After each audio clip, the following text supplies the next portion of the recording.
Renting and buying all have their own sets of pros and cons. Your lifestyle, your personal goals, and your finances all need to be considered when choosing which one is best for you. I'm April, this is Raul, and today we're going to talk about some of the differences that you need to consider when choosing which one would work for you.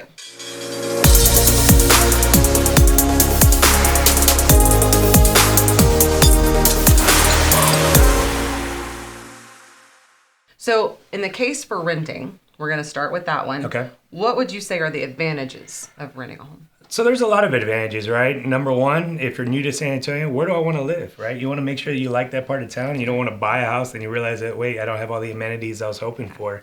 So I think that's one. The cost of getting into the property is a little bit easier. Some of the ways that you look at it is like, well, wait, I don't want to have to deal with the maintenance. I don't have to deal with the yearly, deferred maintenance, things like that. But ultimately, it just really depends. And sometimes it's like, I don't want to be in an apartment no more, but I'm not ready to buy a house. But let's get a bigger house and see how that works with the dogs and things like that. On the other side, what are the disadvantages? Well, some of the disadvantages are you're never going to be a landlord, right? So you're going to be paying their bills, which is never any fun. You get stuck to what you can and cannot do. So you can't remodel, you can't change the floor, and you can't really change the paint too much. If you do, you might get, charged fees. You got to put money up just to be able to keep a quote unquote deposit. Sometimes you can have pets, sometimes you can't.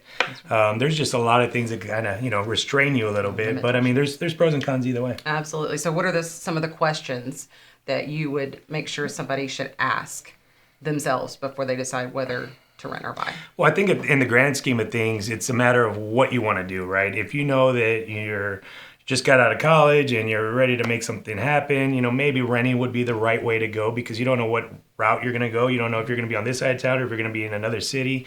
That might be one way.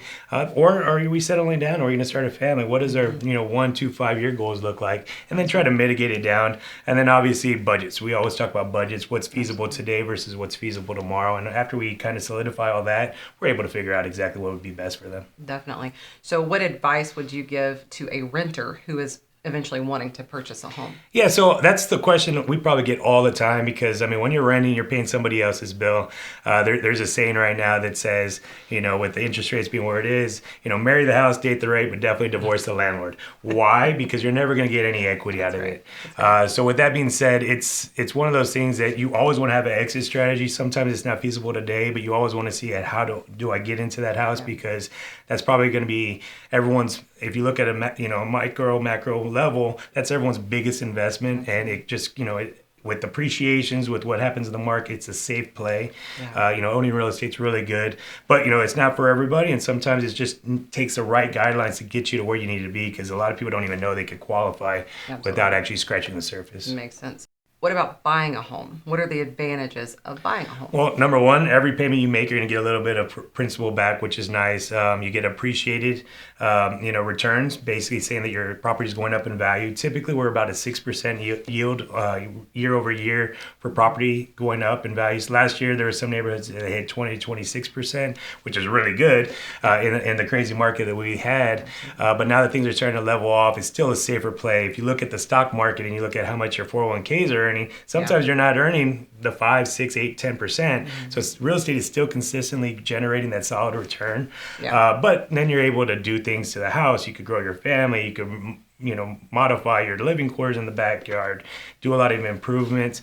But at the end of the day, you're actually paying a goose egg, if you will. Every payment you make is actually going somewhere, not just going out the window. It makes sense. Yeah, and it's like you got that pride of ownership. Absolutely. That makes a huge difference. Well, and it just makes you, that's quote unquote wealth, family wealth to somebody because that's something that you could say, this is mine. Absolutely. And it really goes a long way. Absolutely. So what are some of the risks? Well, the risk of deferred maintenance is the number one, right? Because a lot of people don't like to do things unless they have to. So, just the little things, do some extra caulking on the exterior, make sure that the roof is in good shape. Obviously, you have insurance, hopefully for a reason, and you utilize it because a lot of people don't. And you pay for 10, 20 years and then you sell the house and you never got a penny back. So just maximizing your insurance, making sure that you're doing all the things you need to do. Someone runs into your mailbox, well, sometimes you're going to have to pay for it. Those are just some of the things that happen.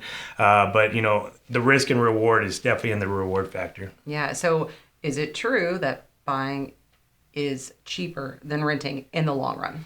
Well, yeah, because if you rent, you're basically paying 100% interest, right? Yeah. So you're never going to see a dollar of that. When you buy, you're actually, saving some money, you're putting towards your principal.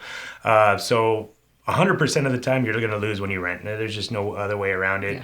Sometimes it makes sense temporarily just because you're going through a relocation or, a family, something happened in the family, different modifications there. Sometimes it's necessary. But if you're going to continue, you definitely want to see how you can get into the buying cycle.